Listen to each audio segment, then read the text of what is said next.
ఇప్పుడు ఈ ఫంక్షన్ని చూడండి, ఈ ఫంక్షన్ చూసారా? నెక్స్ట్ ఈ ఫంక్షన్ చూడండి. ఒకప్పుడు ఇలాంటి పెన్షన్ ఉండే, 3 కొయ్యలు దానికి పెన్షన్. ఇప్పుడు ఇలాంటి పెన్షన్ వస్తుంది.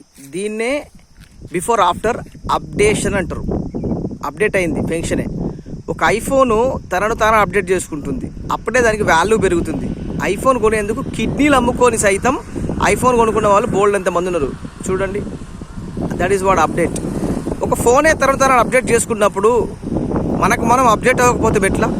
నిన్నటి నీవు ఇవ్వాలటి నీవు తేడా ఉండాలా జ్ఞానంలో, సబ్జెక్ట్లో. అదే అప్డేషన్. నువ్వు అప్డేట్ అవ్వకపోతే అవుట్డేట్లో ఉంటే నీకు సక్సెస్ ఎక్కడికి వస్తుంది? 60 రోజులు అయింది, 90 రోజులు అయింది, 6 నెలలు అయింది, 1 ఇయర్ అయింది. ఇన్కమ్ ప్లాన్ చెప్పనికి రాదు, ప్రోడక్ట్ డెమో చెప్పనికి రాదు, టెస్ట్ మనీ చెప్పనికి రాదు, హోమ్ మీటింగ్ చేయనికి రాదు. సొంతంగా ఇంకెక్కడికి సక్సెస్ వస్తుంది?